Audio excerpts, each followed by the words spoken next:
दे रे। तो दोस्तों, कहानी शुरू होती है और हम मूवी के मेन किरदार जॉन और उसके भाई पीटर को देखते हैं।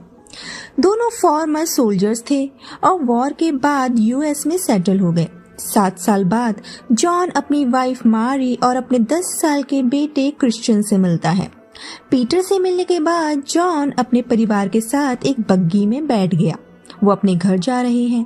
उस बग्गी में एक कपल पहले से बैठा हुआ था, लेकिन तभी वहाँ 2 आदमी आते हैं और उस कपल को बग्गी से उतरने को कहते हैं।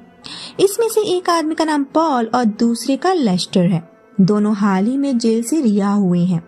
उन दोनों से उलझने के बजाय वो कपल चुपचाप उस बग्गी से उतर गया और वो दोनों आदमी जॉन और उसकी फैमिली के साथ उस बग्गी में बैठ गए। इस बीच पॉल काफी शराब पी रहा था और उसकी गंदी निगाहें मारी के जिस्म को घूर रही थी। फिर वो मारी से बात करने लगता है, लेकिन मारी को वहाँ की लोकल लैंग्वेज नहीं आती थी, इसीलिए जॉन पॉल के सवालों का जवाब देने लगा। थोड़ी देर बाद पॉल ने मारी के साथ छेड़खानी करना शुरू कर दिया और कहने लगा कि इतने साल जेल में बिना औरतों के रहना काफी मुश्किल था, जिस पर जॉन उसे अच्छे से बिहेव करने को कहता है। लेकिन पॉल का साथी लेस्टर ने जॉन पर बंदूक तान दी और पॉल मारी को अपनी गोद में बैठाकर शुरू हो जाता है। जॉन मारी से पॉल के कान पर काटने को कहता है और फिर उसने फुर्ती के साथ लेस्टर के हाथों से पिस्टल गिरा दी और उस पर अपनी गन तान दी। जॉन अपने बेटे से नीचे पड़ी गन उठाने को कहता है, लेकिन लेस्टर ने उसके बेटे को चाकू की नोक पर बंदी बना लिया, जिसके बाद पॉल जॉन को बग्गी से कूदने को कहता है और ऐसा ना करने पर उसने जॉन को बग्गी से धक्का दे दिया। जॉन नीचे गिर जाता है और खुद को संभालने के बाद जॉन ने काफी दूर तक उस बग्गी का पीछा किया। रात से सुबह हो गई और फिर उसे रास्ते में अपने बेटे की लाश मिली। जॉन अपने बेटे की लाश देखकर टूट जाता है और उसे काफी गुस्सा भी आया। वो अपने बेटे को कंधे पर उठा लेता है और थोड़ी दूर जाने पर उसे कोच ड्राइवर की भी लाश मिलती है और सामने लेस्टर बग्गी के पास खड़ा था। जॉन लेस्टर को शूट कर देता है, जिसके बाद पॉल बग्गी से निकलता है और जॉन उस पर भी कई राउंड फायर करके उसे भी मार डालता है।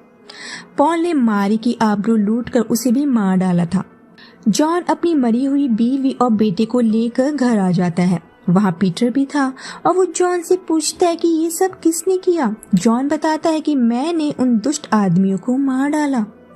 उधर दूसरी तरफ हम ब्लैक क्रीक टाउन में डॉन हेनरी को देखते हैं, जो उस टाउन के मेयर के पास आता है। मेयर बताता है कि इस टाउन के किसी भी आदमी का इन्वॉल्वमेंट उसके आदमियों के मर्डर से नहीं है। लेकिन जब हेनरी पूछता है कि उसका भाई कहाँ है, मेयर शॉक्ड हो जाता है। असल में वो रेपिस्ट पॉल हेनरी का भाई था।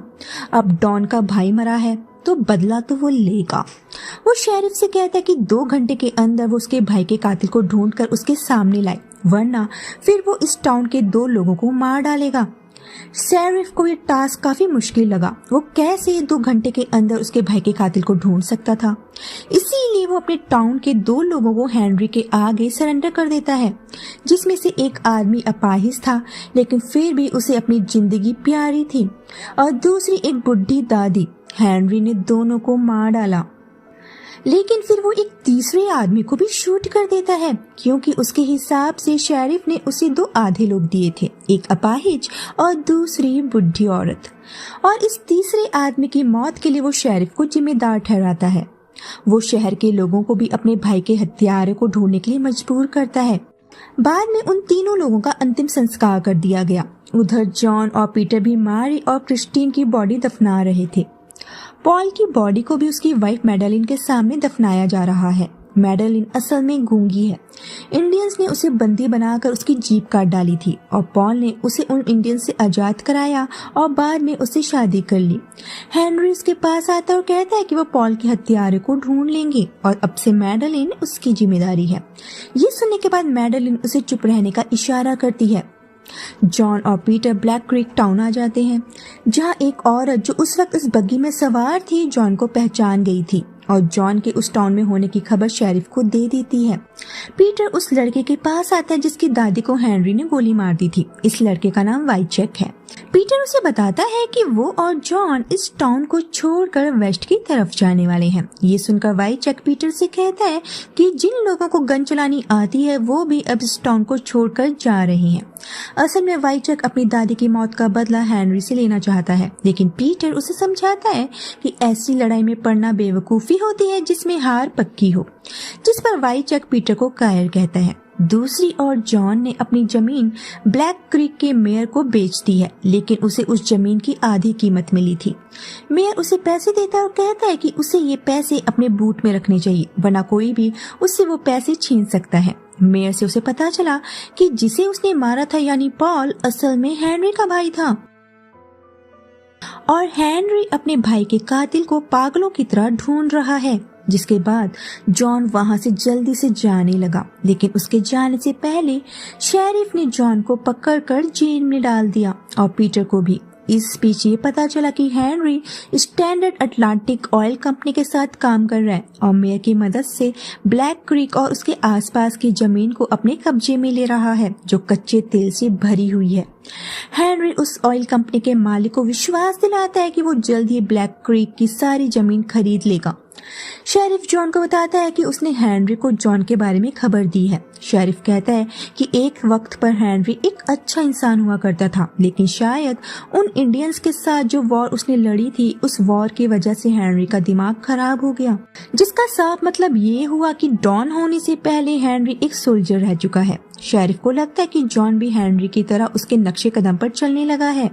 अगर वो पॉल को नहीं मारता तो आज उसके शहर के वो तीनों लोग जिंदा होते। अपने शहर को बचाने के लिए उसे जॉन की बलि देनी पड़ेगी, इससे उसे थोड़ा टाइम मिल जाएगा हेनरी की शिकायत अपने उच्च अधिकारियों तक पहुंचाने में। जिसके बाद हेनरी के आदमी वहां आकर जॉन को अपने साथ ले जाते हैं और उसे एक खंबे से बांधकर धूप और बारिश में छोड़ दिया जाता है। हेनरी और मैडेलिन उसके पास आते हैं। हेनरी मैडेलिन से कहता है कि यही वो आदमी है जिसने तुम्हारे प्यारे पति को मार डाला।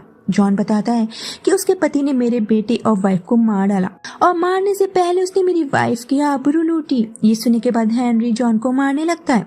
अगले दिन मेयर जॉन के पास आता है और उसके शूज निकाल कर कहता है कि अब उसे ना तो इन शूज की जरूरत पड़ेगी और ना पैसों की जो उसके शूज के अंदर थे, क्योंकि अब वो हेनरी के हाथों मारा जाने वाला है। उधर पीटर अभी भी जेल में है और वहाँ एक आंख का काड़ा ऑफिसर बैठा था। पीटर उसके लुक्स का मजाक बनाने लगा। गुस्से में वो ऑफिसर पीटर को मारने के लिए जैसे उसके पास आया और पीटर ने उसे पकड़कर मार डाला। उधर हेनरी अपनी भाभी के साथ हो रहा था। ऐसा लग रहा था कि इसमें मैडेलिन की भी रजामंदी थी, लेकिन जैसे ही मैडेलिन ने अपना फेस घुमाया उसके फेस पर चोट के निशान थे, जिसका साफ मतलब ये हुआ कि हेनरी ने उसके साथ जबरदस्ती की थी। हेनरी कहता है कि वो इस पल का कई सालों से इंतजार कर रहा था, यानी उसकी गंदी नजर पहले से ही मैडेलिन पर थी। वो मैडेलिन के साथ ये टाउन छोड़कर न्यू ऑरलेंस जाना चाहता है, जहाँ उसे रानी बनाकर रखेगा।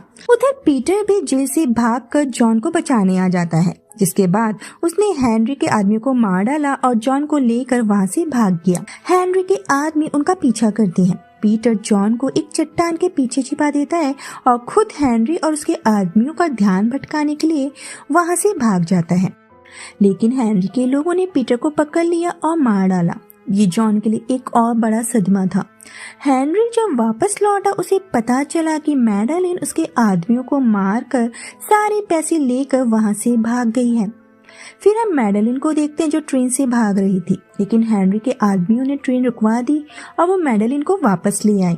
हेनरी उसे मारने का इरादा कर चुका था, लेकिन उसके आदमी मैडेलिन के साथ मजे करना चाहते हैं, इसलिए हेनरी सबसे ये कहता है कि मैडेलिन का रेप करने के बाद उसका गला काट दे। जॉन पानी की तलाश में भटक रहा था और मिसेस विस्लर के घर आता है, जिसके पति को हेनरी ने मार डाला था। जॉन अपने घावों को ठीक करने के लिए वहीं रुकता है। टाउन लौटने के बाद वो अपने साथ हुए धोखे के लिए मेयर को मार डालता है और उसकी लाश को हेनरी के पास भिजवा देता है। फिर वो वाइचक के पास कुछ हथियार लेने आया। वाइचक भी अपनी दादी की मौत का बदला हेनरी से लेना चाहता है, लेकिन जॉन उसे ये कहकर मना कर देता है कि अभी वो बहुत छोटा है। लेकिन वाइचक फिर भी नहीं मानता, इसीलिए वो बिना बताए जॉन की मदद करने और हेनरी को मारने उनके ठिकाने पर पहुंच गया। वाइजैक मारा जाता है और अनजाने में उस होटल में आग लगा देता है जहाँ मैडेलिन को रखा गया था। मैडेलिन बच जाती है और हेनरी जॉन को पकड़ लेता है, लेकिन जैसे ही वो उसे शूट करने वाला था, मैडेलिन हेनरी को पीछे से गोली मार देती है और जॉन हेनरी के सर पर गोली मारकर उसका किस्सा खत्म कर देता है। शेरिफ मलिक घटना स्थल पर पहुंचकर जब हेनरी और उसके आदमियों को मरा पाता है, उसे काफी खुशी होती है और वो इसके लिए जॉन को शुक्रिया भी कहता है। लेकिन जब वो मैडेलिन को जिंदा देखता है, उसे गिरफ्तार करने की कोशिश करता है, तो जॉन उसे रोकता है और कहता है कि वो उसे अपने साथ ले जाएगा। मैडेलिन जॉन के साथ चली जाती है और फिर कैप्शन से हमें पता चलता है कि ब्लैक क्रीक की सारी जमीन तेल कंपनियों ने खरीद ली है।